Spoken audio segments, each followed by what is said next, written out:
Assalamualaikum warahmatullahi wabarakatuh. Halo, kembali lagi dengan kami, channel Fakta Kehidupan. Kami mengucapkan salam hormat dan semoga sehat selalu untuk kalian semua dimanapun kalian berada. Fakta Kehidupan akan membawakan kisah yang tentu saja menarik untuk Anda simak. Nama dan tempat sudah kami samarkan. Jadi, kalian tidak perlu khawatir jika ingin membagikan kisah kalian untuk kami bawakan. Salah satu subscriber kita membagikan kisah tentang bikin nangis. Suami yang dijodohkan oleh ibu tiriku ternyata selingkuhannya. Aku syok saat pergoki mereka sedang melakukan hal ini dalam kamar. Ternyata. Gak usah lama-lama lagi, mari kita masuk ke ceritanya.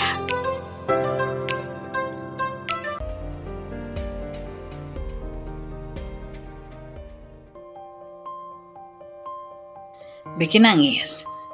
Suami yang dijodohkan oleh ibu tiriku ternyata selingkuhannya.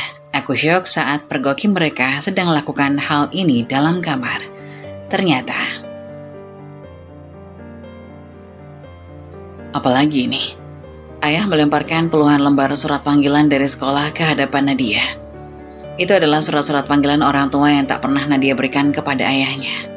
Nadia lebih baik diskor daripada meminta ayah datang ke sekolah. Iya. Pekerjaan Nadia di sekolah memang hanya membuat onar, suka terlambat, sering membolos, dan baku hantam kalau ada yang mengganggu. Tidak peduli anak laki-laki ataupun perempuan. Kali ini, orang tua Nadia dipanggil ke sekolah karena kemarin dia membuat patah tangan salah seorang siswa di sekolahnya. Kamu ini memang anak tidak tahu diri, seperti ibumu. Pria setengah baya bernama Pram itu menatap Nadia sengit. Dia adalah ayah kandung Nadia. Ayah kandung serasa ayah tiri. Kalimat yang diucapkan ayah Pram berhasil membuat darah Nadia berdesir panas. Nadia tidak suka ada yang menghina ibunya. Jangan bawa-bawa ibu. Nadia protes, balas menatap pria itu dengan tatapan membunuh, juga pada perempuan yang bergelayut manja di tangan ayahnya. Dia istri baru ayah, usianya hanya beda 3 tahun dengan Nadia. Aku jijik sekali melihat jalang itu. Kamu tidak perlu lanjut sekolah. Besok ayah akan menikahkan kamu.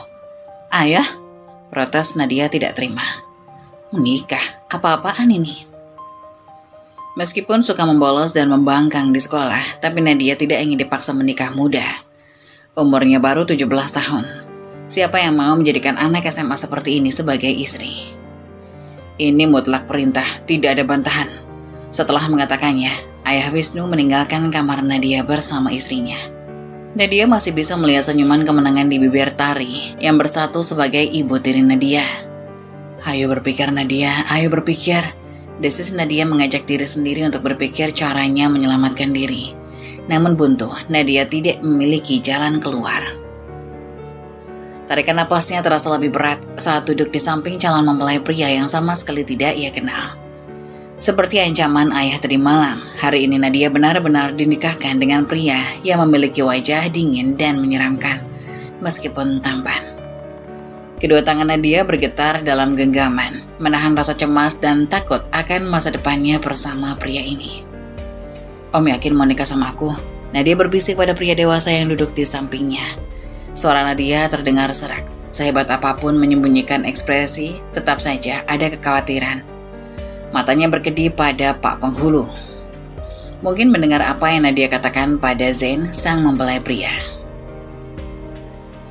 Zain menatap Nadia dengan ekspresi datar, tak terbaca. Apakah merasa senang atau malah terganggu dengan pertanyaan Nadia tadi? Saya tidak akan berada di sini kalau tidak yakin. Jawab pria itu dengan nada dingin dan tegas, seperti salju es yang tertumpuk di kulkas. Wajahnya yang tampan tak menunjukkan ekspresi apapun. Membuat Nadia merasa khawatir saja. Zain terlihat misterius. Tapi punya saya tipis, Om.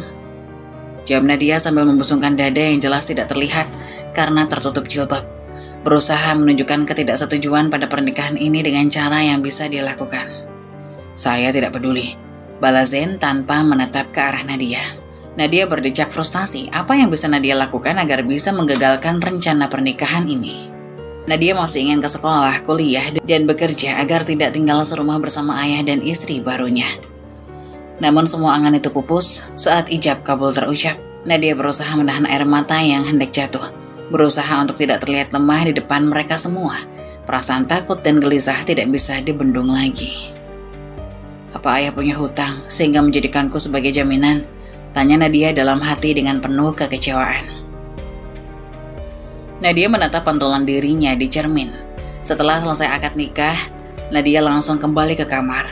Akad nikah hanya dihadiri mempelai pria, penghulu, dan saksi. Tidak ada pernikahan impian seperti yang Nadia bayangkan. Hanya ada kebaya sederhana yang membalut tubuh mungilnya. Padahal ayah tidaklah kekurangan uang untuk membelikan Nadia gaun mewah. Sepertinya Nadia memang dijual untuk melunusi hutang. Saat malam tiba, jantung Nadia dibuat berdebar tidak karuan. Ia takut akan dieksekusi malam ini. Namun anehnya, sejak tadi siang hingga malam, pria yang baru menjadi suaminya itu tidak masuk kamar. Jam makan malam Nadia memutuskan keluar kamar. Langkah kakinya terasa berat, mencari sesuatu untuk mengganjal perut yang keroncongan. Rumah serasa sepi, tidak ada suara ayah, ibu, maupun pria yang baru saja menjadi suaminya itu. Sejak ayah menikahi Tari, Bibi yang bekerja sebagai asisten rumah tangga memang tidak menginap. Hanya datang di siang hari untuk membersihkan rumah dan menyiapkan makanan. Mata Nadia menelusuri meja makan yang terlihat kosong, namun harapan masih ada ketika melihat tudung saji. Nadia segera membuka tutup tudung saji tersebut, tapi ternyata di bawahnya tidak ada makanan sama sekali. Rasa lapar semakin menusuk perut. Sejak pagi Nadia belum makan sama sekali. Awalnya sengaja mogok makan dengan harapan ayah akan membujuk dan membatalkan pernikahan ini. Namun ternyata ayah sama sekali tidak peduli dengan perasaan anaknya sendiri.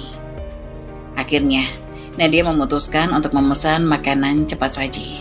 Sambil menunggu pesanan datang, Nadia duduk di ruang tengah dan asik bermain ponsel. Tiba-tiba, indera pendengaran Nadia menangkap suara desahan yang berasal dari kamar tamu. Penasaran, ia mengintip diam-diam melalui celah pintu yang tidak tertutup rapat. Tak disangka, pemandangan yang Nadia lihat sungguh menjijikan. Pria yang baru saja menjadi suaminya itu sedang berjumbu mesra dengan Tari. Jantung Nadia berdegup kencang, rileks tangannya membekap mulut agar tidak berteriak. Kakinya melangkah mundur dengan gemetar, saking terkejutnya dengan apa yang baru saja dilihat. Kepala Nadia terasa melayang, berusaha mencerna situasi yang baru saja ia saksikan. Pertanyaan-pertanyaan mulai bermunculan dalam benaknya. Apa-apaan ini? Dan apa yang sebenarnya terjadi? Kemana perginya ayah dalam situasi seperti ini? Sambil berusaha menenangkan diri, Nadia mencari keberadaan ayahnya. Namun, seolah dunia sedang berkomplot melawan. Tidak ada tanda-tanda keberadaan ayah di rumah. Rasa kecewa, marah, dan bingung bercampur aduk menjadi satu. Nadia pasti akan memberitahu ayah tentang semua ini. Dan sebentar lagi ayah pasti akan menceraikan perempuan murahan itu. Lalu bagaimana dengan Nadia? Apakah Nadia juga akan menjadi janda? Gumamnya pada diri sendiri. Ceklek. Pintu di belakang Nadia terbuka. Menampakkan dua makhluk yang baru saja selesai berzina. Om habis ngapain? Nadia menukik tajam pada dua orang yang baru keluar dari kamar tamu dengan wajah kelelahan. Bahu Nadia bergidik jijik melihat pria yang keningnya masih terdapat bulir-bulir keringat. Ya Allah, ampuni mataku yang ternoda malam ini. Batin Nadia menjerit. Belum apa-apa Nadia harus menyaksikan pengkhianatan yang sangat mengerikan. Bukan urusan kamu, desis pria itu sinis. Aku akan laporin kamu sama ayah. Ancam Nadia pada perempuan yang tersenyum miring. Mereka seolah dengan terang-terangan mengakui telah berzina di depan Nadia dan tidak merasa takut sama sekali kalau Nadia melaporkan semuanya kepada ayahnya.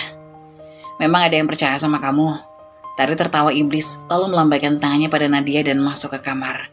Begitu juga dengan Zen yang malah menuju ke kamar Nadia. Bulu kuduknya langsung berdiri. Bagaimana tidak, Nadia takut pada pria dewasa yang baru saja melakukan hal terlarang bersama ibu tirinya itu. Hari ini Nadia tetap pergi ke sekolah meskipun ayah mengatakan Nadia tak perlu sekolah lagi. Untuk apa Nadia patuh? Toh tidak ada juga yang tahu kalau Nadia sudah menikah. Apalagi suaminya itu memiliki hubungan gelap dengan Tari. Ia menaiki motor metik dan memasuki gerbang sekolah. Baju putih dan rok abu-abu membalut tubuh cantiknya dilengkapi dengan jilbab segi 4. Meskipun nakal, Nadia tetap menjalankan kewajiban sebagai seorang muslimah yakni menutup aurat.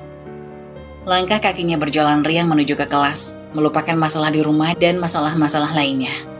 Nadia, lo dipanggil ke ruangan kapsek, ucap Rania menghentikan langkah kaki Nadia yang hendak masuk ke kelas. Gue dipanggil, tanya Nadia memastikan pada Rania. Satu-satunya teman baik yang ia punya. Nadia biasa memanggilnya Rani. Iya, Mungkin karena lo kemarin absen tanpa keterangan. Sono Gih, sebelum berbuntut panjang. Rani mendorong tubuh Nadia pelan ke arah ruang Capsek. Ya elah, cuma bolos sehari doang, ucap Nadia. Sehari kan kehitung, ucap Rani menatap Nadia tajam. Rani pun terpaksa mendatangi ruang Capsek. Nadia termasuk salah satu siswa yang berlangganan dipanggil ke ruangan BK maupun Capsek. Jadi tidak masalah sama sekali. Assalamualaikum Pak, sapa Nadia riang setelah mengetuk pintu dan menyembulkan wajahnya. Masuk. Pria berkumis itu menatap Nadia tidak ramah. Nadia. Kepala sekolah itu geleng-geleng kepala melihat Nadia. Kamu ini tidak ada tampang bad girl, tapi kenapa susah sekali diatur? Semester ini kamu sudah 29 hari tidak masuk kelas. Itu belum termasuk bolos dan kesalahan-kesalahan lain yang kamu buat. Sebenarnya kamu mau jadi apa? Bapak kepala sekolah terlihat frustasi menghadapi Nadia, dan ia hanya tersenyum menanggapinya. Kamu dikeluarkan dari sekolah, ayahmu sudah tahu, dan kami tidak bisa menolongmu lagi. Mata Nadia membulat sempurna ketika kepala sekolah mengatakan kalau Nadia sudah dikeluarkan. Gak bisa ditawar lagi Pak, nanggung 1 tahun lagi nih. Nadia menawar keputusan Pak Capsek sambil cengengesan. Tidak bisa, sana kamu pulang. Tidak ada yang menahanmu untuk belajar lagi. Usir Capsek. Nadia meluruskan bahu lemas, meninggalkan ruangan kepala sekolah dengan langkah lunglai. Rani telah menunggu Nadia di depan kelas. Gimana? Tanyanya antusias. Gimana apanya? Gue dikeluarin dari sekolah. Dikeluarin? Gadis cantik dengan rambut sebahu itu membelalakan mata. Iya, udah gue pulang dulu. Titip salam sama teman-teman yang lain. Nadia menepuk bahu Rani dengan senyuman terpaksa. Gak mau pamitan langsung aja? Enggak, gue malu. Bye. Setelah mengatakannya, Nadia mempercepat langkah meninggalkan area sekolah. Padahal tinggal 1 tahun lebih sedikit lagi ia akan lulus, tapi semua telah pupus. Nadia menghela nafas kasar berulang kali sebelum menaiki motor dan melajukannya kembali ke rumah. Tadi pagi Nadia mengadukan perbuatan Rari dengan Zen pada ayah, tapi ayah tak percaya. Bukannya mendapatkan pembelaan, ayah malah memarahi anaknya. Nadia tidak tahu ayah datang dari mana, tapi saat sarapan pagi tadi ayah sudah menunggu di meja makan. Kenapa? Dikeluarin dari sekolah? Tari tertawa mengejek melihat Nadia yang pulang dengan wajah lesu. Minggir. Nadia menabrak bahu Tari yang menghalanginya dengan kasar. Tidak akan ada yang percaya padamu. Di rumah ini kamu hanyalah parasit yang numpang tinggal. Perjelas Tari, tidak lupa senyumannya membuat Nadia jijik. Apalagi saat mengingat hubungan terlarangnya dengan Zen. Kamu yang parasit, dasar perempuan murahan. Kalau hari ini tidak ada yang percaya denganku, maka 1 hari nanti akan kupastikan tidak ada orang yang percaya padamu. Balas Nadia dengan tatapan sengit. Emangnya kamu bisa apa? Tadi tersenyum miring, membuat Nadia ingin sekali melempar pipi mulusnya itu dengan vas bunga. Sabar Nadia, sabar. Bukan sekarang waktunya. Gumam Nadia menenangkan diri dan pergi ke kamar. Nasibnya begitu malang. Setelah dinikahkan dengan om-om, sekarang ia dikeluarkan dari sekolah. Lalu, bagaimana nanti masa depannya? Ya Allah, sebenarnya apa yang terjadi padaku? Kenapa engkau mengujiku seberat ini? Lirih Nadia yang kemudian merapikan kamarnya. Pagi tadi Zen bangun kesiangan sehingga Nadia tidak sempat membereskan kamar. Nadia menyiapkan kasur busa kecil di pojokan kamar ini sebagai antisipasi agar kejadian tadi malam tidak terjadi lagi. Encoknya masih berasa karena terpaksa tidur di sofa kecil. Sambil menghela nafas panjang, Nadia memasukkan pakaian Zen ke lemari. Entah dari mana datangnya pria itu, yang Nadia tahu namanya Zen hanya sebatas itu dan satu lagi. Dia adalah selingkuhan Tari, ibu tiri Nadia. Ayah, Nadia mau lanjut sekolah, tolong bantu carikan sekolah baru. Pinta Nadia pada ayah usai makan malam. Nadia sampai rela memohon demi bisa melanjutkan sekolah. Tidak ingin hidup terus-terusan seperti ini. Paling tidak, lulus SMA agar bisa mendapatkan pekerjaan. Dan setelahnya pergi meninggalkan rumah ini. Kamu sudah punya suami, buat apa lagi sekolah? Suamimu juga tidak masalah kalau kamu putus sekolah. Jelas saja tidak masalah, kehadirannya di sini hanya untuk bisa dekat-dekat dengan dia. Nadia menatap sinis pada perempuan yang sedang bergelayut manja di samping ayahnya. Kebencian Nadia mendarah daging pada perempuan ular itu. Jaga mulut kamu Nadia, jangan bicara sembarangan. Kamu menuduh suamimu selingkuh dengan mamamu sendiri. Ayah menatap Nadia sengit dengan rahang mengeras. Sampai kapanpun dia bukan mamaku, ibuku hanya satu, Mama Fani. Pertegas Nadia dengan tatapan yang tak lagi ramah. Ibumu yang gila itu, bentak ayah. Mata Nadia memanas mendengar ayah menyebut ibunya gila. Kedua tangan Nadia terkepal erat. Gumpalan emosinya seakan sebentar lagi meledak. Sementara pria yang duduk di samping Nadia tidak terusik sedikit pun dengan tuduhannya. Mas, Tari mengelus tangan ayah seolah sedang menenangkan. Dan Nadia sangat jijik melihat aktingnya itu. Ibuku memang gila, tapi semua itu karena ayah. Lihat saja nanti, aku pasti bisa membuatnya gila juga. Telunjuk Nadia mengarah kepada perempuan yang sekarang sedang tersenyum mengejek. Sampai kapanpun, Nadia tidak akan membiarkan perempuan yang telah merebut ayah bisa hidup dengan tenang. Tunggu aja pembalasanku, ucap Nadia. Uas, sudah mengatakan apa yang kamu ketahui? Tatapan dingin suami Nadia membuatnya merasa terintimidasi. Nadia hanyalah remaja biasa dan tentu saja merasa takut. Apalagi tinggal satu kamar dengan pria yang dianggap sangat mengerikan. Kaki Nadia refleks bergerak mundur menjauhi Om Zen hingga punggung Nadia membentur tembok. Om, kenapa kamu mau menikah dengan saya? Ucap Nadia memberanikan diri untuk bertanya meskipun kedua tangannya saling bertaut gemetaran. Kamu sudah tahu jawabannya kan? Harusnya Om tidak perlu menikah dengan saya. Kan Om bisa ajak perempuan murahan itu ke hotel. Lanjut Nadia dengan suara sedikit lirih. Lancang kamu menyebut kekasihku dengan perempuan murahan. Om Zen mencengkram rahang Nadia kuat hingga membuat Nadia meringis kesakitan. Sekali lagi aku mendengar mulutmu menyebutnya perempuan murahan, kau akan tahu akibatnya. Nadia mengerang kesakitan ketika Om Zen menyentak tangannya. Matanya sedikit berair karena menahan rasa sakit dan rahang Nadia terasa kaku digerakkan. Pria yang baru saja menjadi suaminya itu menjauh pergi. Tidak lama setelahnya terdengar suara pintu kamar mandi dibanting. Nadia pernah bermimpi memiliki suami yang penyayang, perhatian, dan pengertian. Bisa menjadi tempatnya berkeluh kesah. Namun, semua itu hanyalah mimpi. Sekarang Nadia telah menjadi istri dari seorang pria yang kasar. Tubuh Nadia meringkuk di atas kasurnya, dengan mata terpejam sambil mengusap air mata yang berjatuhan. Jalan Nadia memang tak pernah mudah lagi semenjak ibu tidak ada di sisinya. Non, wajahnya kenapa? Tegur Bisumi saat melihat rahang Nadia membiru. Kepentur pintu lemari, Bi. Jawab Nadia sedikit kesulitan bicara, seraya menarik paksa kedua sudut bibir untuk tersenyum. Bibi ambilkan salep ya, Non duduk dulu, nanti Bibi obati, paksa Bi Sumi. Nadia menarik napas pelan dan duduk di sofa. Ayah sudah berangkat ke kantor, begitu juga dengan Om Zen, sedangkan ibu tiri Nadia entah kemana. Beberapa saat kemudian, Bi Sumi kembali dengan membawa salep di tangannya.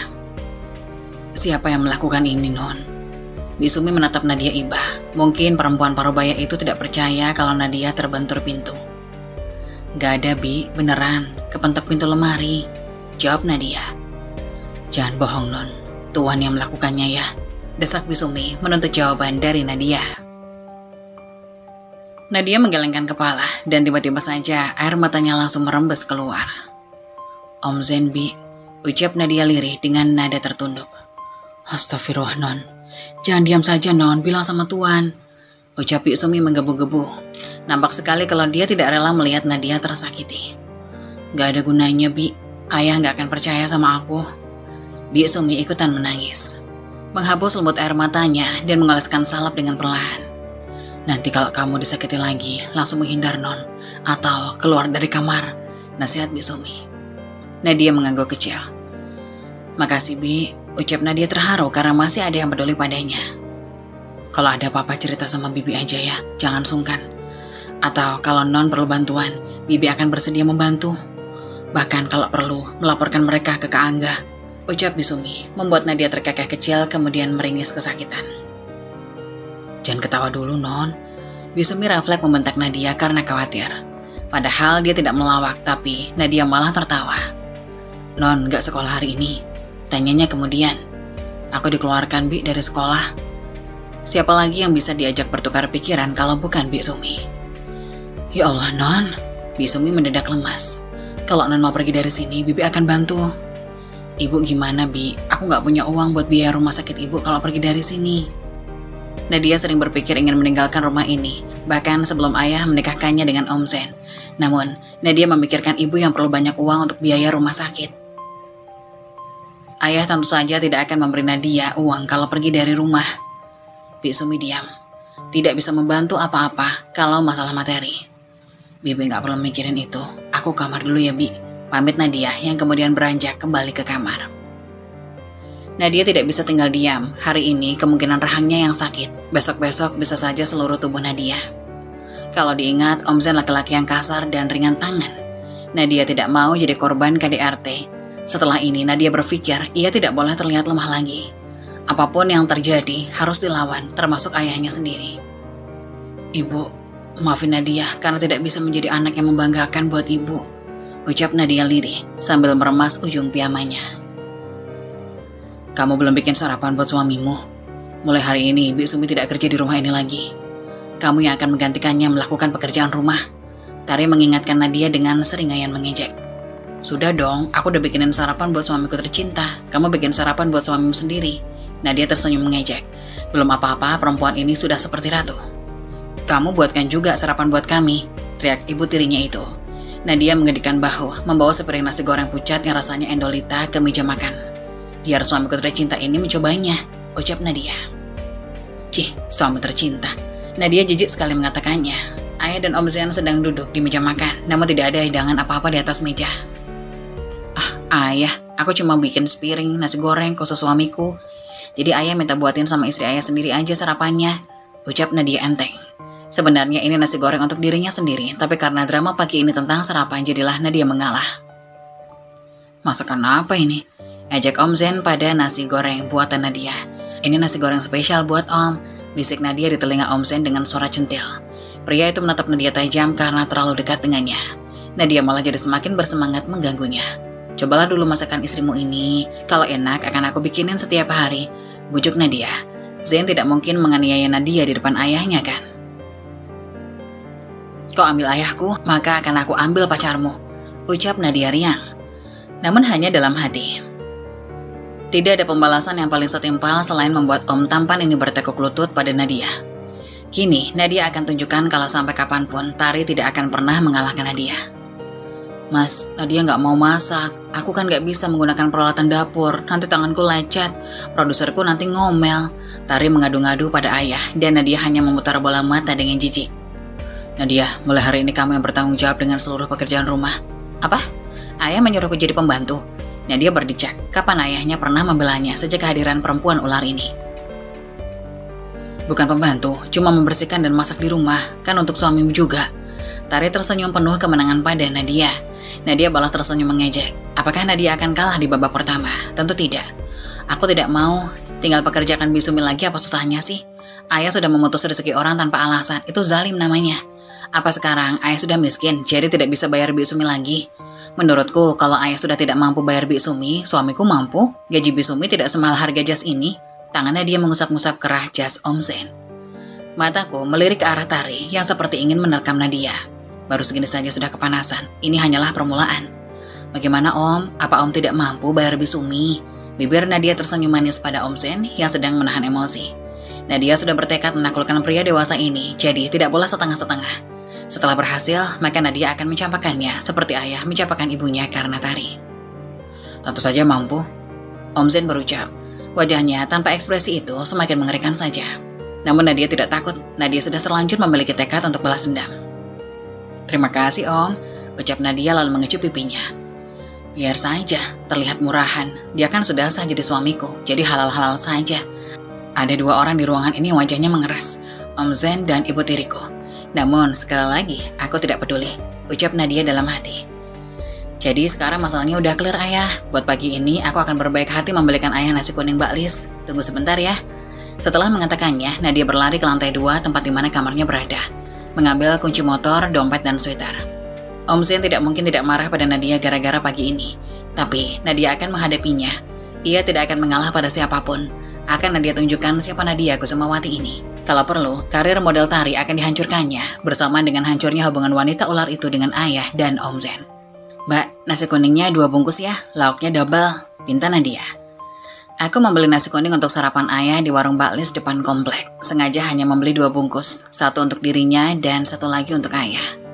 Adapun untuk ibu tirinya, Nadia tidak peduli, biarkan dia masak sendiri. Cuma 2 Nat, tanya Mbak Lis heran, menyebut nama Nadia dengan panggilan akrab nama depannya saja. Iya Mbak, buat aku sama ayah aja, jawab Nadia mantap. Loh, Suami sama ibu tirinya nggak dibelikan. Suamiku udah aku masakin. Dan ibu tiriku, biarin dia masak sendiri, kan dia punya tangan. Jawab Nadia ringan. Membuat Mbak Lis terkekeh geli sambil menyiapkan pesanan Nadia. Nadia tidak tahu dari mana Mbak Lis sudah tahu kalau Nadia punya suami. Padahal pernikahannya tidak dihadiri oleh tetangga satupun. Ini Nat, totalnya 20.000. Nadia memberikan selembar uang 50 ribuan lalu berkata, kembaliannya ambil aja Mbak. Kamu punya uang? Tanya Mbak Lis tiba-tiba. Nadia sedikit terkejut dengan pertanyaan itu, namun ia segera menormalkan ekspresinya. Masa punya suami sama ayah yang kaya, aku nggak punya uang Mbak? Jawab Nadia dengan candaan. Walau sebenarnya begitulah kenyataannya. Jatah uang bulanan Nadia digunakan untuk biaya rumah sakit ibunya, paling menyisakan untuk uang bensin dan iuran di kelas. Mbak Lis tertawa kecil, melambaikan tangan pada Nadia yang sudah menaiki motor. Nadia hanya balas tersenyum dengan ramah. Seluruh dunia tidak perlu tahu kan betapa menderitanya hidup Nadia setelah ayahnya menikah lagi. Dalam waktu kurang dari 5 menit motor yang Nadia kendarai tiba di pekarangan rumah. Ia bergegas ke ruang makan dan menyiapkan sarapan untuk ayah. Kenapa hanya 2? Punya aku mana? Tari menatap Nadia sengit karena tidak kebagian nasi goreng. Maaf, uangnya cuma cukup buat beli 2, jawab Nadia santai, bersiap menyantap sarapan miliknya. Kamu makan ini saja, berikan itu pada mamamu. Nadia mengerjapkan mata saat yang di hadapannya sekarang berganti dengan nasi goreng buatannya sendiri. Ternyata Om Zen dengan terang-terangan membela kekasihnya di hadapan ayah. Baiklah, mari kita mulai. Nadia menyuap sendok nasi goreng pucat ke dalam mulut, rasanya tidak terlalu buruk. Om, makanlah, kata Nadia menyendokkan nasi goreng ke dalam mulut Om Zen. Untuk kamu saja, tolak Om Zen halus. Karena berada di depan ayah, mungkin dia sungkan memarahi Nadia. Nadia ini menantang maut, menyerahkan diri pada singa yang galak. Coba dulu Om, kalau nggak enak aku nggak akan maksa, ujar Nadia dengan senyuman manis. Tidak lupa melirik Tari yang sedang terbakar cemburu. Ayah malah fokus makan, mungkin baginya wajar, pasangan pengantin baru saling suap-suapan. Nadia bersorak riang saat Om Zen membuka mulut dan menerima suapan dari Nadia. Gimana rasanya Om? Tanya Nadia pada pria yang lebih tua 10 tahun darinya ini. Lumayan. Itu berarti masakanku nggak buruk. Kalau Om Zen suka, nanti aku masakin tiap hari, khusus buat Om. Nadia kembali menyendokkan nasi goreng dan Om Zen tidak menolak. Membuka mulutnya dengan sukarela. Mata Nadia mengedip pada Tari yang menyuap rakus nasi kuningnya untuk meluapkan emosi. Sepertinya Nadia bahagia sekali melihat wajah masam itu. Tidak apa Nadia tidak makan nasi kuning. Toh langkah awal sudah berhasil Nadia menangkan. Ikut aku ke kamar. Om Zen mengucap dengan nada tegas ketika Nadia hendak membereskan meja makan. Ayah sudah beranjak duluan. Tari masih memata-matai Nadia sambil mengikuti ayah. Baik, jawab Nadia mengikuti Om Zen ke kamar. Brak. Setelahnya, pintu ditutup pria itu dengan kasar. Apa maksudmu bersikap manis seperti itu? Serang Om Zen. Maksudku, Nadia mengeritkan alis, pura-pura tidak mengerti maksud ucapannya. Nadia bisa merasakan atmosfer kamar berubah mengerikan. Tidak ada maksud apa-apa, saya cuma menjalankan tugas sebagai istri Om. Berhenti memanggilku Om, bentaknya. Terus saya harus memanggil apa? Sayang. Terlalu pasaran. Hani Bani Sweetie atau Habibi? Nggak cocok. Anggap saja Om itu panggilan sayang dariku. Tutup mulutmu. Om Zen hendak mencengkeram rahang Nadia, namun ia dengan sigap menangkap tangannya. Om mau tahu maksudku apa? Nadia menatap sengit pria yang lebih tinggi darinya dengan amarah. Aku akan membalaskan sakit hati ibuku pada perempuan murahan itu. Sudah aku katakan jangan pernah memanggilnya perempuan murahan. Kalau aku mau memanggil begitu, Om mau apa? Mau menyakiti aku? Nadia mulai waspada saat Om Zen melangkah mendekatinya. Kamu akan tahu akibatnya berurusan denganku, ancamnya. Aku tidak peduli, tentang Nadia. Dan setelahnya, tubuh Nadia terdorong ke belakang.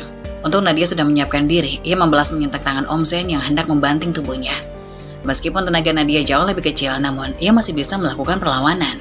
Nadia tidak selemah itu, bisa dilihat pria itu terkejut dengan perlawanan yang dilakukan Nadia. Perdebatan singkat dengan Om Zen tadi dimenangkan oleh Nadia. Setelahnya, pria itu meninggalkan kamarnya. Nadia menarik nafas panjang seraya, menepuk-nepuk dada yang terasa sesak. Berharap memiliki sosok pelindung, nyatanya malah bertemu dengan orang-orang toksik lagi. Lama-kelamaan bisa-bisa Nadia yang gila menyusul ibunya. Nadia bersiap pergi ke rumah sakit untuk menjenguk ibu. Sebelumnya, ia mampir ke ATM terlebih dahulu mengambil uang untuk membayar biaya pengobatan rumah sakit. Sisa 50.000. Nadia mengerjap melihat sisa saldo yang tertera di layar ATM. Apa ayah belum transfer ya? Gumam Nadia keluar dari ATM sambil mencari kontak ayah lalu menelpon. Assalamualaikum ayah. Waalaikumsalam. Ada apa? Ayah lagi sibuk. Apa nggak bisa bicara di rumah aja? Nadia memejamkan mata mendengar omelan ayahnya. Setidak penting itu Nadia dalam hidup ayah sekarang. Ayah belum kirim uang, tanya Nadia tanpa basa-basi. Kamu sudah tidak sekolah, jadi uang buat apa? Setelah mengatakannya, ayah langsung mematikan telepon. Ya Allah, Nadia mendesah berat. Bagaimana ia bisa membayar biaya rumah sakit ibunya kalau tidak dikasih uang jajan lagi? Dengan langkah gontai, kakinya melangkah menuju motor yang terparkir, tetap pergi ke rumah sakit. Bagaimana keadaan ibu, Sus? Tanya Nadia pada suster yang baru keluar dari ruang rawat ibu. Belum ada perubahan, masih suka teriak-teriak dan mengamuk. Tolong kamu lunasi biaya administrasi ya, ujar suster Tia ramah. Saya bisa minta waktu nggak, Sus, buat pembayaran? Jari-jari Nadia saling bertaut gelisah. Harus kemana ia mencari uang dalam waktu sesingkat-singkatnya ini? Kamu bicarakan saja ke bagian administrasi Nadia, minta keringanan, saran suster Tia. Aku mengangguk pelan dan mengucapkan terima kasih lalu menuju ke bagian administrasi untuk meminta keringanan. Maaf Mbak, tidak bisa. Kalau tidak bisa melunasi biayanya, dalam waktu 2 hari dengan terpaksa pasien kami keluarkan dari rumah sakit. Baik Sus, akan saya usahakan, ujar Nadia lemas. Sebelum pulang, Nadia kembali ke ruangan ibu, hanya bisa mengintip dari luar. Betapa sakitnya hatinya melihat kondisi ibu yang seperti ini. Ibu mengalami depresi karena ayah tidak tertolong lagi. Ibu mengalami depresi karena ayah dan tidak tertolong lagi. Andai ayah mau menjenguk sebentar saja, mungkin kondisi ibu akan membaik. Dalam perjalanan pulang, Nadia berpikir keras cara untuk mendapatkan uang dalam waktu 2 hari ini. Kalau biasanya Nadia menjaga konter pulsa untuk mendapatkan uang tambahan, tapi cara itu tidak ia gunakan lagi sekarang karena sangat mendesak dan jumlahnya banyak. Nadia sering bolos sekolah bukan karena nakal, tapi mencari uang tambahan. Karena uang bulanan yang ayah berikan kadang hanya cukup untuk semua kebutuhan ibu. Sesampainya di rumah, di dalam kamar Nadia menunggu Om Zen. Hampir jam 12 malam suaminya belum juga masuk kamar. Pasti mereka menunggu ayah tidur dan melakukan hal terlarang lagi. Untuk sementara masalah itu, Nadia singkirkan. Ia sekarang hanya perlu Om Zen untuk mendapatkan uang. Hanya dia satu-satunya harapan Nadia yang bisa membantu membayar biaya rumah sakit ibu. Pintu kamar dibuka dari luar. Nadia segera menegakkan dirinya menyambut Om Zen. Belum tidur. Om Zen melirik sini ke arah Nadia yang berdiri di dekat kasur kecil. Om, aku boleh pinjam uang nggak? Ucap Nadia to the point, karena susah mencari kesempatan bertemu dengan pria ini di luar kamar. Kamu mau uang? Kata Zen. Nadia dengan cepat mengangguk. Kalau mau uang ya kerja. Mendengar kalimat itu seperti kecil harapannya bisa mendapatkan uang dari Om Zen. Nadia bisa saja meminjam uang pada Rani, tapi bagaimana cara membayarnya nanti? Tidak enak meminjam uang orang terlalu lama dan tidak bisa memastikan kapan bayarnya. Anggap aja jatah nafkahku, Om, kata Nadia, mencari peruntungan. Siapa tahu suaminya ini mau memberikan uang secara cuma-cuma. Kamu tidak melakukan apa-apa, tapi minta nafkah. Om Zen berdecih. Kewajiban suami itu memberikan nafkah lahir batin buat istrinya, jawab Nadia spontan. Jadi kamu mau aku berikan nafkah batin juga? Bukan begitu, kasih aku pinjaman aja, nanti aku bayar kalau sudah punya. Akhirnya Nadia memohon. Nadia salah bicara, kenapa juga malah mengungkit-ungkit masalah nafkah batin. Selain belum siap, Nadia juga tidak mau bekasan wanita ular itu. Buat apa? Tanyanya tak ramah. Bayar biaya rumah sakit ibu, jawab Nadia jujur dengan kepala tertunduk. Karena saat ini Om Zen berjalan mendekat ke arah Nadia. Otak Nadia langsung waspada. Apa dia memang suka menyakiti orang yang tidak bersalah sepertiku? Kalau iya, kenapa juga mau menikah denganku? Sakit apa? Om Zen menghentikan langkahnya dan duduk di tepi tempat tidur. Sudah setahun ibu menjalani perawatan di rumah sakit jiwa. Biasanya bayar uang dari mana? Tanyanya menginterogasi, seakan tidak percaya dengan apa yang Nadia katakan. Uang jajan bulananku, tapi sekarang ayah sudah nggak ngasih karena aku sudah menikah. Jawab Nadia dengan sedikit mengarang, biar dia iba padanya. Aku kasih kamu uang, tapi jangan ganggu pacarku lagi. Kepalaku langsung mendongak, tidak setuju sebenarnya dengan syarat itu. Tapi apa boleh buat, ini demi ibu. Oke, kata Nadia setuju. Itu artinya Nadia harus pura-pura mengalah pada Tari. 20 cukup? Cukup, jawab Nadia cepat. Biasanya ia cuma dapat uang bulanan 10 juta dari ayahnya. Kalau dikasih 20 juta, dia bisa bayar untuk bulan depan juga. Setelah ini, Nadia harus berpikir cara menghasilkan uang tanpa ijazah. Keesokan harinya, ia pun berusaha mencari cara untuk bisa mendapatkan uang agar bisa mandiri tanpa bergantung pada suaminya itu, dan membuktikan kebenaran dari perselingkuhan ibu tiri dan suami Nadia. Siang itu, Nadia sedang mengendarai dengan motor kesayangannya, tak sengaja bertemu dengan seorang pria yang tak asing. Ia pun langsung menghentikan kendaraannya dan berlari menuju pria itu. Bang Farhan, teriak Nadia memanggil pria itu.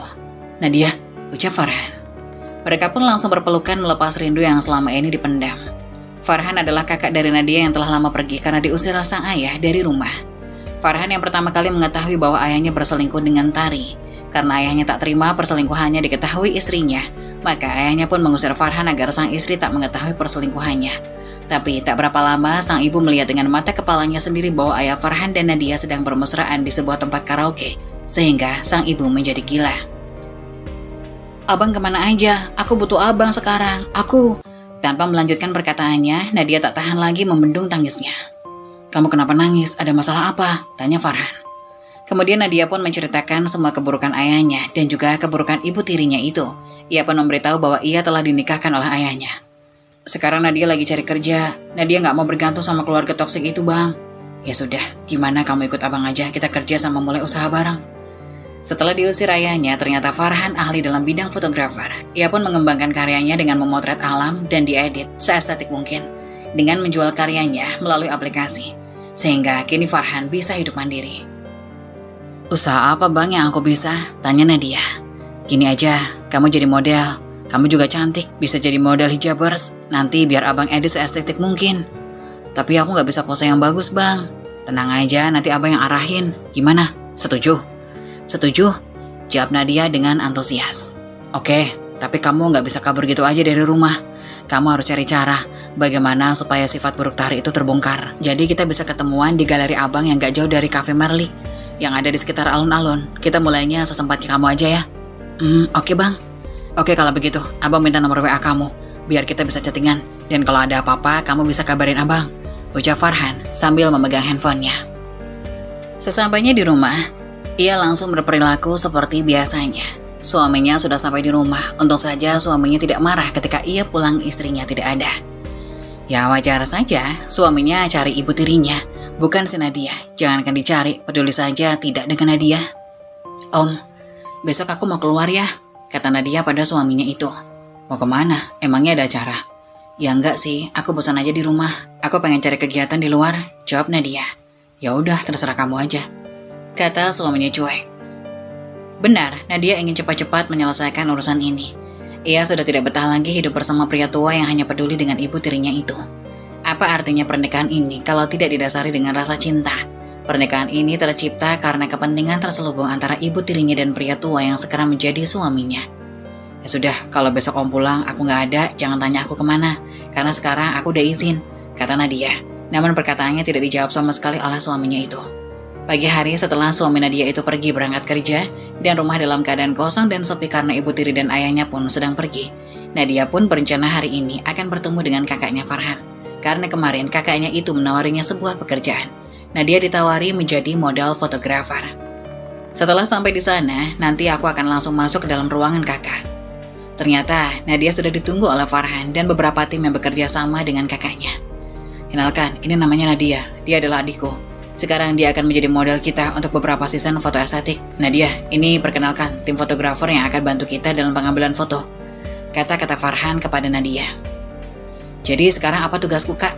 tanya Nadia setelah menyalami beberapa orang yang ada di sana. "Oh ya, sekarang tugas kamu belajar bagaimana cara untuk berpose dalam beberapa adegan shot foto yang akan kita ambil nanti di alam. Nah, nanti mengenai itu kamu bisa belajar dari Mbak Ratih. Dia juga seorang fotografer seperti kakak. Dia akan mengajari kamu bagaimana cara berpose dengan baik," kata Kak Farhan sambil mengenalkan seorang wanita yang tadi Nadia salami setelah berkenalan. Selesainya, dia pun langsung diajari beberapa gaya berfoto oleh Mbak Ratih. Orang-orang di sana sangat menerima Nadia dengan baik.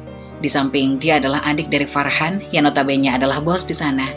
Nadia juga seorang wanita yang sopan dan gampang bergaul. Jadi wajar saja apabila orang-orang di sana, rekan-rekan kerjanya dengan mudah menerima Nadia dalam beradaptasi. Di sela-sela istirahatnya, Nadia dan Farhan pun terlibat pembicaraan. "Bagaimana kalau nanti waktu hari libur kita jengukin mama di rumah sakit? Bukannya kita udah lama banget ya nggak kesana. Apalagi setelah kejadian itu, kakak nggak pernah ketemu lagi sama mama kan?" tanya Nadia kepada kakaknya si Farhan. "Ya memang, aku udah lama banget nggak ketemu mama. Apalagi setelah kejadian itu. Ingin rasanya aku membalas dendam kepada pria tua yang tidak tahu diri itu. Dia adalah sumber dari penderitaan kita selama ini.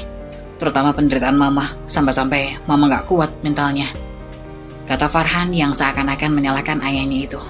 Sebenarnya yang harus bertanggung jawab atas semua ini adalah wanita si kurang ajar itu, si Tari itu. Dia adalah sumber dari inti permasalahan kita, Kak. Dia yang berhasil meracuni dan mencuci otak ayah, sehingga tega berbuat seperti itu.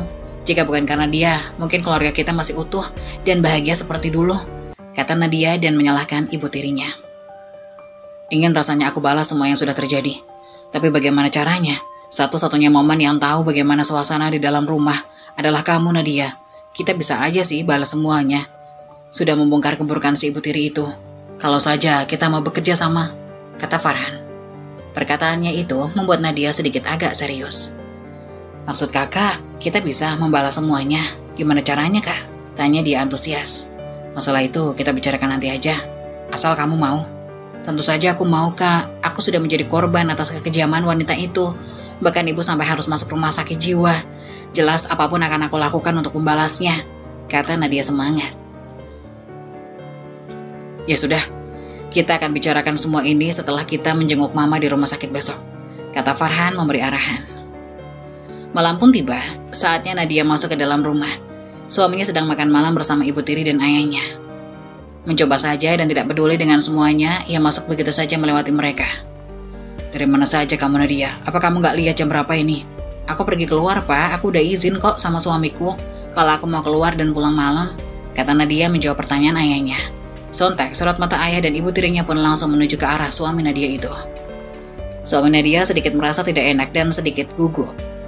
Benar, Pak, Nadia sudah izin kepadaku kalau dia mau keluar, tapi aku kira Nadia pulangnya sore sebelum aku pulang kerja. Aku sudah mencoba menelpon dan memberinya pesan, tapi tidak ada balasan ataupun panggilan yang diangkat, kata suaminya berdalih. Ia tidak mau disalahkan atas momen ini. Ia ingin terlihat menjadi seorang suami yang baik untuk Nadia di hadapan ayahnya. Nadia, kamu itu harus belajar. Kamu bukan lagi seorang gadis yang bisa keluyuran begitu saja. Sekarang kamu itu punya seorang suami yang harus kamu layani. Bagaimana kamu bisa menjadi seorang wanita yang baik, istri yang baik, kalau suamimu pulang saja, kamu tidak ada di rumah, justru asik sendiri di luar sana, kata ayahnya. Dia menyalahkan Nadia atas kejadian ini. Nah, dia merasa kesal, pria tua itu berhasil menggiring opini yang membuatnya seakan-akan Nadia lah yang salah. Padahal dia sudah minta izin kalau dia akan pulang malam pada suaminya. Dia menatap ke arah suaminya itu dengan tatapan tajam. Nadia seakan-akan tidak terima dengan kejadian ini. Nadia, kamu dengar gak sih apa yang Papa bilang? Harusnya kamu malu dengan kelakuanmu itu, kata ayah Nadia yang terus menyalahkan anaknya. Jadi sekarang Papa lebih percaya sama dia daripada anak sendiri. Terserah Papa, aku capek. Dijelasin kayak apapun gak akan ada yang percaya sama aku, kata Nadia meninggalkan ayahnya yang sedang berkumpul dengan suami dan ibu tirinya. Nadia merasa percuma menjelaskan apapun di hadapan orang tuanya itu. Farhan dan Nadia sepakat bertemu di galeri tempat kerja mereka. Hari ini mereka berencana untuk menjenguk ibu mereka di rumah sakit jiwa. Sesampainya di rumah sakit, karena dia langsung memeluk erat ibunya itu, terlihat ibunya masih mengigau dan bicara ngelantur kemana-mana. Mereka hanya bisa diam, meratapi apa yang telah terjadi kepada ibunya itu. Mah, ini Farhan, Mah, anak Mama, kata Farhan sambil memegang tangan ibunya yang sedang duduk bersama adiknya itu. Terlihat ibunya hanya meratapi dan memandang wajah Farhan. Dia seakan-akan tidak mengenali anaknya. Ibunya terus mengigau dan bicara sembarangan, ngelantur kemana-mana. Farhan dan Nadia hari itu terus menemani dan memberikan perhatian kepada ibunya yang mengalami gangguan jiwa. Mereka berharap ibunya bisa lekas sembuh seperti dulu lagi. Nadia, kita harus cepat-cepat melakukan tindakan. Kakak sungguh tidak terima dengan apa yang dialami oleh Mama atas perbuatan Papa dan istri barunya itu. Kita harus membalas, kata Kak Farhan kepada Nadia. Tapi bagaimana caranya, Kak? Asal kakak tahu, kemarin aku saja habis berantem sama Papa gara-gara suamiku itu. Dia memberikan alasan bahwa aku adalah anak yang tidak baik di hadapan Papa. Wajar saja Papa begitu benci dan tidak percaya lagi padaku. Apapun yang aku katakan tentang kejahatan mereka akan dianggap sebagai omong kosong. Papa akan lebih percaya sama mereka dibanding aku anak kandungnya, kata Nadia. Kakak punya rencana untuk menjerumuskan mereka semua. Jika memang benar apa katamu ibu tiri dan suamimu itu selingkuh di belakang Papa, kita hanya tinggal menunggu momen dan mencari bukti untuk memperlihatkan itu semua di depan Papa. Tapi gimana caranya? Kita akan membuat skenario dan mencari bukti bahwa memang benar mereka selingkuh. Kakak sudah siapkan kamera kecil untuk kamu bawa pulang. Taruh kamera ini di kamar yang biasanya dipakai sama ibu tiri dan suamimu itu untuk selingkuh. Dengan bukti ini, kita akan membuat Papa percaya bahwa memang mereka melakukan ini semua, kata Kak Farhan memberi arahan kepada Nadia, sambil memberikan beberapa kamera kecil sebesar penghapus pensil. Baik Kak, aku akan menaruh kamera-kamera ini di tempat biasa mereka melakukan hubungan itu. Tapi ingat Nadia, jangan sampai ketahuan. Karena dengan bukti inilah kita bisa membongkar semua kejahatan yang mereka lakukan selama ini. Tak lupa Farhan dan Nadia akan memberikan terapi kepada mamanya. Rutin setiap minggu 3 kali agar kesehatan mental mamanya lekas membaik. Sepulangnya di rumah, seperti biasa keluarga Nadia sedang melakukan makan malam. Seperti biasa pula Nadia dimarahi oleh ayahnya karena dia pulang malam lagi. Namun kali ini Nadia harus bersabar demi rencana yang sudah ia susun bersama Kak Farhan. Ia hanya diam, dikata-katain oleh ayah dan ibu tirinya itu. Kata-kata pedas dan tajam keluar dari mulut mereka. Ditambah senyum sinis dan puas dari suaminya. Nadia akan menikmati momen di mana Nadia dimarahi oleh ibu tirinya dan ayah kandungnya sendiri. Pagi hari saat sarapan, suasana begitu hening. Mereka sedang fokus kepada sarapan mereka masing-masing. Keheningan itu berakhir ketika ayah memulai pembicaraan. Sayang, hari ini aku harus meeting keluar kota. Mungkin 2 atau 3 hari aku di sana. Loh kok, kenapa harus hari ini sih sayang? Emangnya gak bisa ditunda? Gak bisa sayang, ini meeting yang penting. Kantor akan buka cabang di luar kota, jadi aku harus ke sana, kata ayah Nadia. Nadia melirik ke arah ayahnya dan melihat sekitar. Dalam benaknya, ini adalah momen yang bagus. Pasti ibu tirinya dan suaminya akan lebih leluasa saat tidak ada ayah di rumah untuk melakukan hubungan perselingkuhan itu. Tapi emangnya gak bisa orang lain apa yang harus ke sana? Tanya ibu tirinya kepada ayahnya. Gak bisa lah sayang, urusan ini harus aku langsung yang turun. Semua persiapan harus disiapkan secara matang, gak bisa salah-salahan. Tapi kan sayang, kata ibu tirinya manja kepada ayahnya.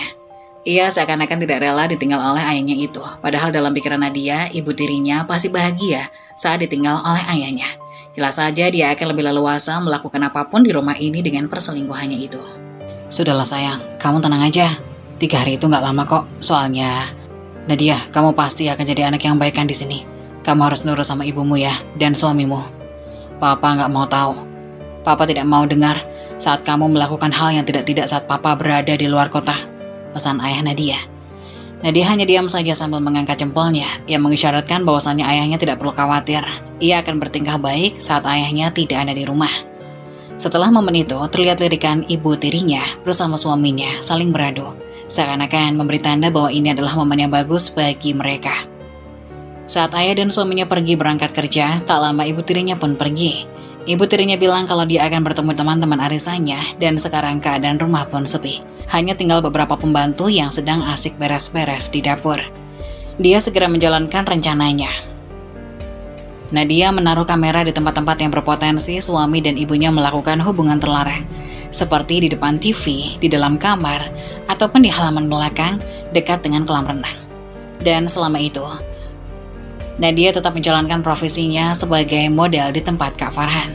Tiap malam saat Nadia pulang dari pemotretan, rumahnya terlihat sepi. Suaminya pun tidak ada di kamar. Namun yang jelas, mobil ibu tiri dan mobil suaminya sudah berada di garasi. Yang itu artinya mereka sudah pulang. Terlihat kamar ibu tirinya sudah tertutup rapat. Itu menjelaskan bahwasannya suaminya berada di dalam bersama ibu tirinya. Nadia optimis bahwa dengan cara ini, dia dan Kak Farhan bisa membongkar semua kejahatan dan perselingkuhan antara suami dan ibu tirinya itu. 2 hari pun berlalu, sebentar lagi ayahnya pulang. Nadia mengambil kamera yang berada di dalam kamar ayah dan ibunya secara diam-diam. Namun Nadia tidak lekas mengambil kamera yang berada di halaman belakang dan depan TV. Nadia beranggapan bahwasanya siapa tahu ia akan menemukan bukti-bukti baru di tempat itu. Nadia pun menyimpan bukti itu di dalam kamar. 1 bulan berselang tiba-tiba momen tidak terduga pun terjadi. Sayang, aku mau kasih kejutan pada kamu, kata ibu tirinya kepada ayahnya saat makan malam. Apa sayang? Tumben banget kamu masih kejutan buat aku, gak kayak biasa-biasanya. Nadia penasaran.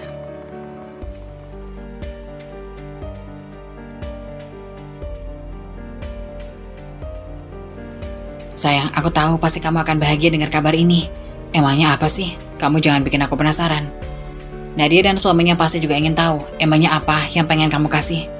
Aku sayang, aku hamil sayang. Mendengar berita ini, tidak hanya ayah Nadia saja yang terkejut. Nadia pun ikut syok mendengarnya. Mungkin berita ini menjadi kabar bahagia bagi mereka, tapi tidak untuk Nadia. Jelas Nadia takut apabila anak yang dikandung itu adalah anak dari ayahnya. Nadia tidak mau mempunyai adik dari rahim ibu tirinya itu. Hal ini akan menjadi problem tersendiri bagi batin Nadia. Beneran sayang kamu hamil? Aku sangat bahagia mendengarnya. Akhirnya kamu hamil juga. Bulan depan kita akan membuat keselamatan untuk pesta besar, untuk merayakan kehamilan kamu. Kita akan undang semua saudara-saudara kita dan teman-teman kantorku juga. Kita akan membagi berita bahagia ini kepada mereka, kata ayah Nadia. Muka masam pun terpancar dari wajah Nadia di sela-sela kebahagiaan keluarga itu. Nadia pun akhirnya membawa semua bukti kamera yang ada di rumahnya kepada Kak Farhan. Jadi ini udah semua. Sudah Kak, ini udah semua. Ini kamera yang aku pasang di kamar, ruang TV, dan halaman belakang dekat kolam renang. Tempat-tempat inilah yang biasa mereka gunakan buat bermesraan. Bagus, semoga kita dapat bukti-bukti yang cukup untuk membongkar semua kejahatan mereka di hadapan Papa. Benar saja, dengan teliti dan pelan-pelan akhirnya beberapa bukti hasil perselingkuhan antara suami Nadia dan ibu tirinya terekam jelas di video itu. Akhirnya, setelah semua video itu diedit dan dijadikan satu sebagai bukti yang kuat untuk menjatuhkan mereka, Farhan dan Nadia pun merancang rencana untuk menjadikan momen yang tepat untuk membongkar video ini di depan umum. Acara selamatan pun dimulai. Semua tamu undangan dari kalangan elit teman-teman ayah Nadia pun berdatangan. Terlihat bahwa mereka bukanlah orang-orang sembarangan. Mereka adalah klien sekaligus bos-bos besar. Acara begitu hikmat dan meriah. Pesta yang diadakan di halaman rumah Nadia yang jelas cukup luas itu sudah dikonsep sedemikian rupa, dihias begitu mewah. Tak lupa, semua tamu undangan yang datang memberikan hadiah dan ucapan selamat kepada ayah dan ibu tiri Nadia. Tak lupa di sana pun ada proyektor yang menayangkan momen-momen bahagia saat pernikahan ayah dan ibu tirinya yang menambah kesan romantis dalam acara itu. Di bawah, saat ayah Nadia memberikan kesan dan sambutan bentuk terima kasih kepada para tamu undangan. Tiba-tiba, sambutan itu terhenti saat ayah Nadia melihat Farhan, anaknya yang telah diusir tiba-tiba ada di dalam kerumunan para tamu undangan. Ayah Nadia pun segera menghentikan sambutannya dan segera mendekati anak itu. "Ngapain kamu kesini? Bukannya aku sudah bilang, aku tidak mau lihat wajahmu lagi," kata ayahnya kepada kakaknya Farhan. "Loh kenapa, Pak? Aku nggak boleh menyaksikan momen bahagia ini." "Untuk apa? Kamu bukan lagi bagian dari keluargaku. Aku sudah tidak menganggapmu lagi sebagai anak. Lebih baik sekarang kamu pergi dari tempat ini." "Dasar anak gak tahu malu, sudah diusir dari rumah tetap aja kembali," kata ibu tiri Farhan. "Apa kamu mau datang minta uang kepada papamu ini?" Seakan-akan ikut menghina Farhan di depan umum, semua tamu undangan pun tertuju kepada mereka yang sedang bicara serius. Suasana sedikit tegang. Situasi ini membuat Nadia mendekati mereka. "Kenapa sih, Pak? Biarin aja Kak Farhan di sini. Ini juga rumah dia." "Diam kamu Nadia, gak usah ikut-ikutan." "Iya, ngapain sih kamu ikut-ikutan ngomong? Jelas-jelas ini adalah rumah papamu, jadi terserah dia mau ngapain." Ibu tirinya membela suaminya. "Apaan sih? Kamu gak usah tarik-tarik begini," protes Nadia yang merasa sakit tangannya ditarik secara paksa oleh suaminya. "Ingat ya, aku ini bukan istrimu. Aku tuh gak cinta sama kamu, jadi kamu gak usah perlakukan aku seenaknya dan semau kamu," kata Nadia tegas kepada suaminya. Nadia, kenapa kamu kurang ajar sama suamimu?" kata ibu tirinya seakan-akan tidak terima selingkuhannya diperlakukan kasar oleh Nadia. "Emang iya kok, aku gak cinta sama dia. Kamu juga siapa sih? Aku juga gak nganggap kamu sebagai ibuku. Jadi kamu itu gak usah sok-sokan berkuasa di sini. Kamu tuh gak pantas dan gak lebih baik dari seorang pelakor." Plak! Dengar suara tamparan. Ayah Nadia dengan tega menampar anaknya di depan umum. Nadia pun segera memegang pipinya yang terasa panas atas tamparan dari ayahnya sendiri. "Oh pantas, sekarang papa berani main kasar sama Nadia. Bahkan papa berani menampar aku di hadapan tamu undangan," kata Nadia yang seakan-akan tidak terima dengan gambaran wajahnya. "Kamu jangan kurang ajar Nadia, kamu berani menghina ibumu dengan sebutan pelakor. Emang papa nggak tahu kejahatan mereka? Emang papa yakin anak yang dikandung oleh istri papa itu anak papa? Sampai-sampai papa tega nampar Nadia seperti ini dan membela mereka dibanding anak sendiri," kata Farhan sambil mendekap Nadia yang menangis kesakitan. "Jaga mulutmu Farhan, ya jelaslah itu anak papa. Dia akan menjadi anak yang baik, tidak seperti kamu dan Nadia yang berani melawan papa. Jadi kalau sekarang kamu sudah selesai dengan urusan kamu, mending sekarang kamu pergi dari sini," kata ayah dengan tegas. "Baik, aku akan pergi, Pak. Aku juga udah gak betah di sini kok. Tapi sebelum aku pergi, Papa harus lihat video ini," kata Farhan sambil memperlihatkan sebuah flash disk. Semua tamu undangan pun begitu penasaran sebenarnya apa yang terjadi pada keluarga ini. Tak hanya tamu undangan, ibu tiri dan suaminya penasaran apa sebenarnya rencana mereka dan bukti apa yang akan mereka perlihatkan kepada semua orang di sana. Farhan pun memberikan flash disk itu kepada operator proyektor untuk memperlihatkan isi video di sana. "Kamu gak usah macam-macam Farhan. Awas aja kalau ini gak penting. Papa gak segan-segan nendang kamu ke penjara karena kamu sudah membuat keributan di rumah Papa." "Terserah. Aku udah gak peduli kok, Pak. Tapi jangan nyesel setelah Papa lihat hal ini," kata Farhan. Video pun diputar. Semua orang terkejut bukan main. Di awal video memperlihatkan ibu tiri Nadia sedang bermesraan di depan TV bersama suaminya. Tak hanya itu, mereka berpelukan, berciuman layaknya suami istri. Terlihat adegan-adegan mesra itu tidak hanya terjadi di ruangan saja. Bahkan sampai di kolam renang, mereka terlihat berenang bersama-sama dalam keadaan yang terbuka. Jelas ini semua adegan yang tidak pantas dilakukan menantu dan mertua. Hingga video berakhir sangat menjelaskan semuanya yang terjadi. Tampak di dalam kamar suaminya dan ibu tirinya melakukan hubungan intim suami istri. Pemandangan ini begitu mengiris hati ayah Nadia. Hingga di suatu akhir video, terdengar percakapan di antara mereka. "Sayang, aku hamil. Gimana ini? Kapan kita akan keluar dari rumah ini dan membangun rumah tangga bersama? Aku udah gak betah main drama dan hidup dengan laki-laki tua itu," kata ibu tirinya. "Beneran kamu hamil? Aku sangat bahagia. Aku gak sabar menunggu kelahiran anak kita. Tapi sekarang bukan waktu yang tepat untuk kita hidup bersama. Kita tunggu anak kita sampai lahir, hingga kamu bisa memaksa suamimu itu untuk menyerahkan semua hartanya atas nama anak kita ini.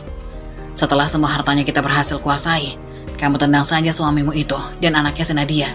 Dengan begitu, kita bisa hidup enak dan bergelimang harta," kata suaminya. Bukti itu sudah jelas membongkar semua kejahatan yang telah dilakukan oleh ibu tiri dan istrinya itu. Dan parahnya, video ini disaksikan oleh semua tamu undangan. "Sungguh sayang, itu bukan aku hamil anak kamu. Kamu harus dengerin aku bisa jelasin," kata ibu tiri membela dirinya saat sudah terbukti bersalah. "Apa yang harus dijelaskan lagi? Kamu masih mengelak dengan video yang jelas-jelas sudah kamu tonton dengan mata kepalamu sendiri. Kurang ajar, dasar wanita tidak tahu diuntung," kata ayahnya. Maafkan aku," kata ibu tirinya sambil menangis berlutut di kaki ayah Nadia. "Najis rasanya melihat wajahmu lagi. Sekarang kamu dan pria itu pergi dari rumahku. Tak sudi rasanya rumahku diinjak oleh kalian berdua. Satpam!" teriak ayah Nadia memanggil keamanan.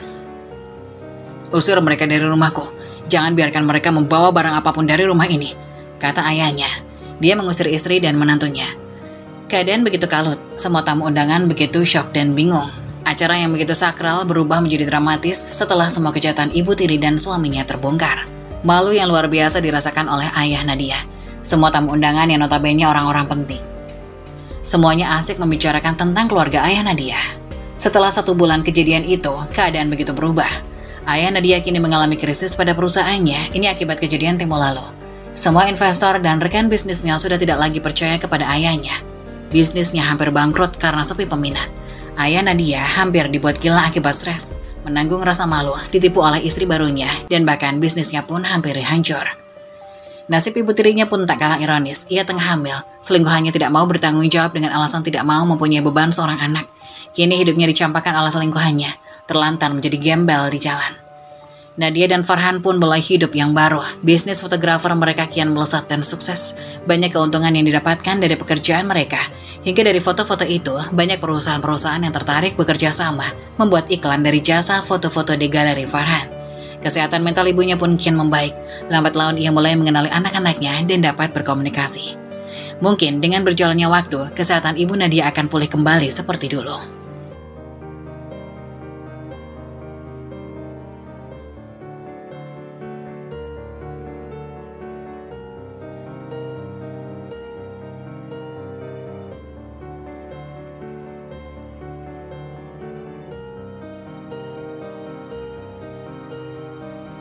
Saat-saat tersulitmu seringkali mengarah pada momen-momen terbesar dalam hidup.